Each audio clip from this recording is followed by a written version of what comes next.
Its shores and woodlands of the north, its history of copper mines and iron ore, the Great Lakes fishery. To the farmlands of the southern counties we'll look around, my friend, and all that waits the sportsman in the state of Michigan. And sometimes when the moon brings out the diamonds in the snow, and the stillness of the forest lies encased in Arctic cold, the wind might whisper through the trees, listen if you can, it tells you all their beauty in the state of Michigan.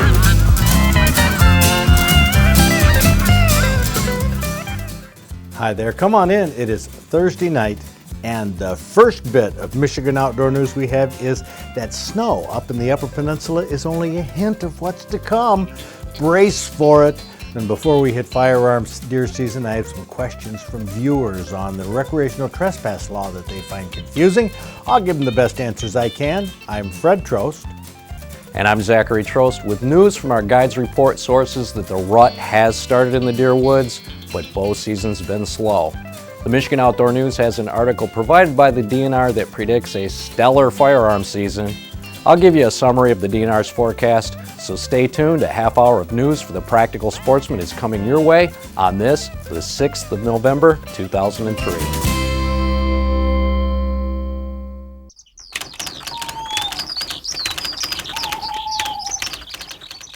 Wolves have been causing more and more concern in Michigan as their numbers increase, but an anti-wolf coalition in Boise, Idaho is campaigning to remove the reintroduced wolves from Idaho.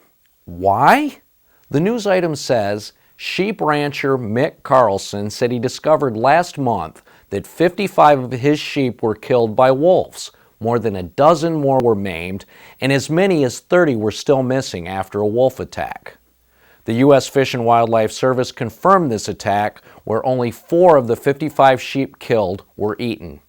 Carlson said he lost more than $10,000 to the wolves. This attack has caused the government to take a new look at wolf introductions. U.S. Fish and Wildlife officials say that until this incident, wolves had killed only a handful of livestock in Idaho, and that wolves kill fewer sheep than other animals such as coyotes, bears, and cougars. Even though wolves have moved ahead of the predatory packs in Idaho, California is developing some dangerous situations with mountain lions. In San Juan Capistrano, game wardens set up a trap containing a live goat in hopes of luring a pair of mountain lions that have been seen near a horseback riding center. The spooky part is that California Department of Fish and Game officials have warned parents not to leave children unattended in the area because game warden Spencer Gilbert said he witnessed one of the cats stalking a child. He said the mountain lion was intently looking on a small child in the grass with its tail moving back and forth. He said in another instance, a mountain lion crept up behind officers that were tracking it. That will definitely inspire a horror movie. Well, these stories, along with more practical news and information, can be found in the Michigan Outdoor News.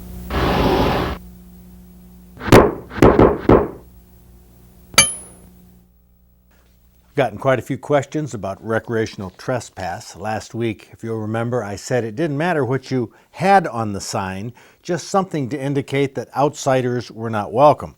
Well, Ed Stone came by the museum Saturday, and he told me about 108-year-old Jake O'Leary, who had his Genesee County land posted with the same signs that he's had since the 1940s. These signs say, "No trespassing, trespassers will be shot." Now, a township cop told Jake that he had to take those signs down. Can't say that trespassers will be shot. What's the verdict? Well, the signs stay. It's a First Amendment freedom of speech issue, and the government can't tell you to take down signs based on the words on them. The rule of law is sticks and stones can break your bones, but words can never hurt you. The recreational trespass law says that a no trespassing sign must be visible by a person at any point of entry to the property. Now, D. Mott wrote me, "Our 40 acres abuts a national forest and is easily accessible to anyone walking or riding an ORV, even though there are no trails or paths and only one driveway. Do we need to post signs other than at the driveway entry? The answer is yes. Think of the signs as a replacement for a fence. As a person approaches your boundary, he needs to be able to see at least one sign that says no trespassing or something to that effect. If a lake or a stream, for example, is one of your boundaries, you need to put signs along there because people can enter from the water side. Signs replace a fence, so keep them close together any place an outsider might cross onto your land. Mark Oosterink says, some people think they can sit on the edge of their property and shoot a deer on somebody else's 40 acres, and they've shot the deer on their land because that's where they were sitting. What does the law say? Well, the law actually doesn't cover this specific instance in those words, but you don't have to walk with your body onto somebody's property in order to trespass. If you throw a rock, dump trash, shoot an arrow or a gun, anytime you physically put something onto somebody else's property without permission, you're trespassing. That's just a common law principle. Hope Ellsworth wrote, someone has posted no hunting, no trespassing, private hunt club signs on our property. I called the township and they told me to take the signs down and replace them with my own signs because if I don't, anyone can hunt on my property. What are the rules? Township is wrong. If the signs are okay with you, then you actually authorized them, even if you don't know who put them up. And they do mean no trespassing to anybody else. Now, the person who put them up, well, that person actually trespassed by coming onto your property to put the signs up. And by leaving things attached to your trees, he's doing what's called a continuing trespass. And if you can catch him, you can prosecute him for trespassing. Plus, there is a statute that says it's illegal in Michigan to post somebody else's property without their permission. David Wright asks, how do we find out who the landowners are so we can get the proper permission? Well, these records are kept by the township offices and the county register of deeds. They'll have maps there where the owners of all the parcels of property are identified by name. From that, you can look up the owner's address, and that's how it's done. Go to the county register of deeds first. That's what I'd recommend. Tell them what you're looking for.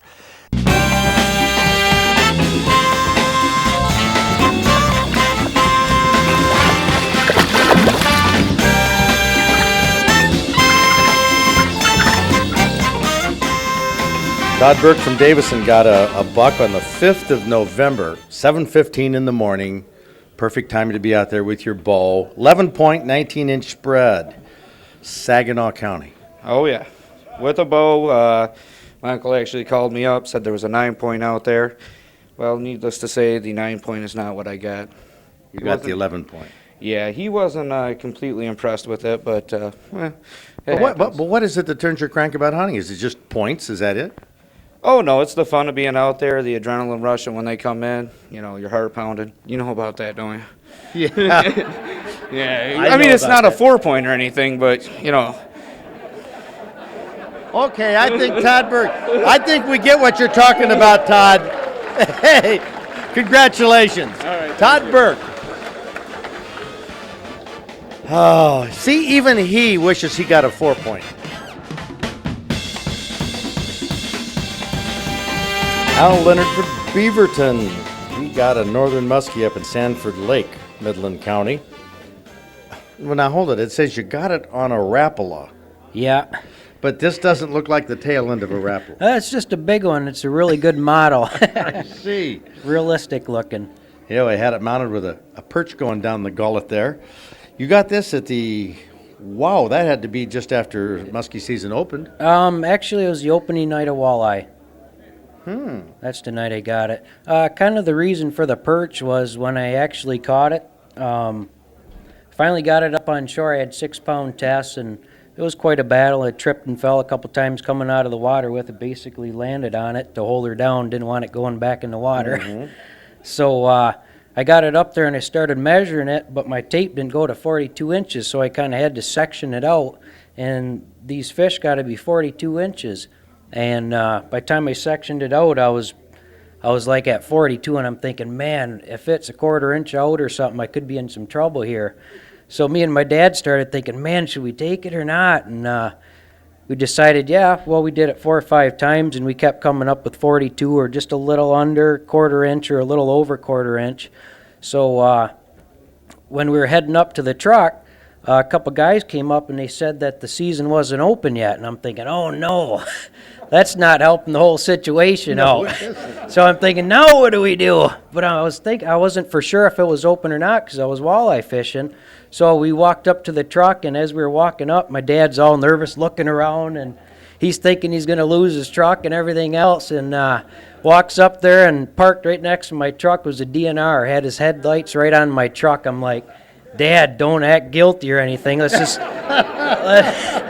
let's just walk up there and deal with it. I mean, it's 42 within a quarter inch or something, or eighth, whatever. And we got up there, and he pulls out his tape and goes to measure it. And before that, he says, "Whoa, that's a great fish and nice and this and that." And his tape wasn't long enough neither, so he pulled her out, got about halfway down, and put it back in his pocket, and says, "I can't believe they didn't give me a tape long enough." So said, "Nice fish," and away we went. Went back, checked the record book out, and it was legal, so we were happy about it. Oh, man. Now, when you left the parking lot, were there rocks flying and your wheels spinning? And Well, he went first, so yeah. Didn't want to spin him on him. well, now that was kind of a scary story there for a while. It was kind of worrisome, especially with them guys telling me to put it back, so. Don't look guilty, huh? Yeah, and it pays to know your rules. Yeah. Yeah. Okay, well, we believe you, Al. All right. Congratulations on that. And you notice that, even though the fish, he was a little concerned about that, he made sure the board was plenty big. Right. Yeah. Very good. Thank you. Congratulations, Al.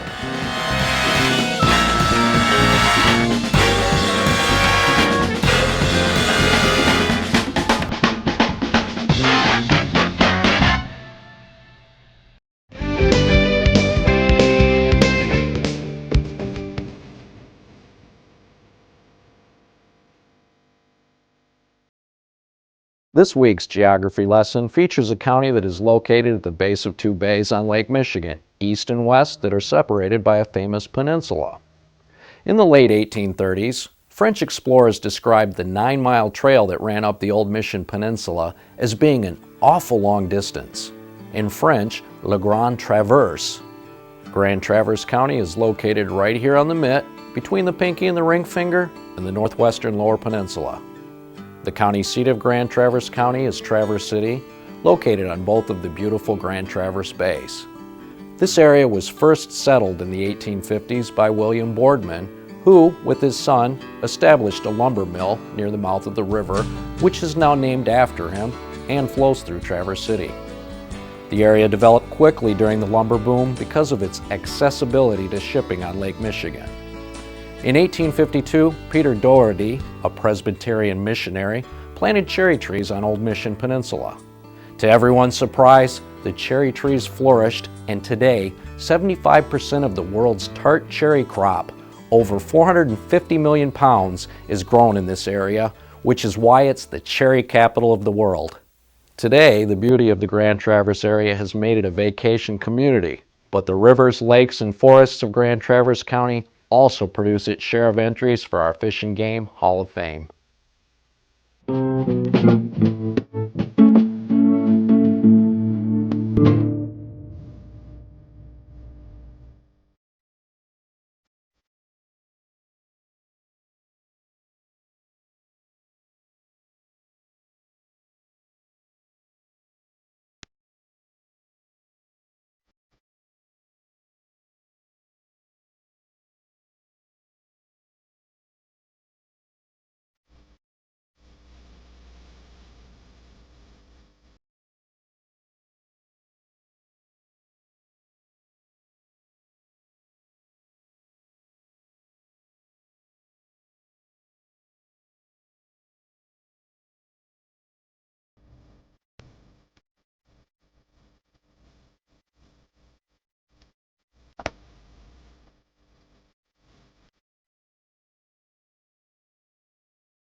Next Fish and Game Hall of Fame will be featuring Manistee County.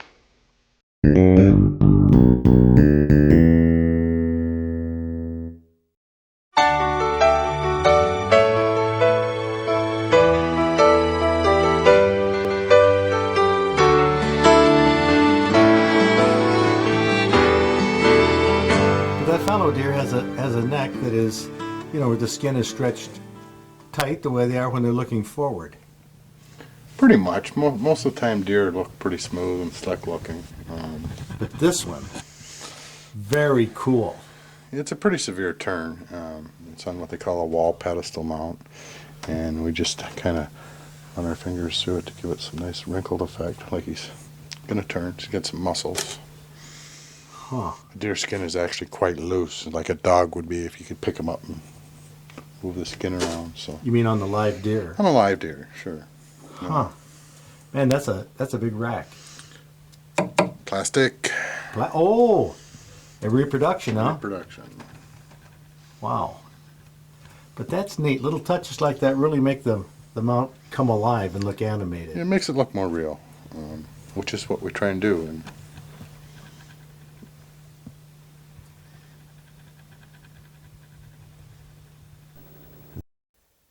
Deer season's a little more than a week away. Don't forget to sight in that shotgun or rifle. This is something you could share with a youngster. Bring along some earplugs. Let him or her have a shot at the target, but don't use an elephant gun. There's no point in making it an intimidating experience.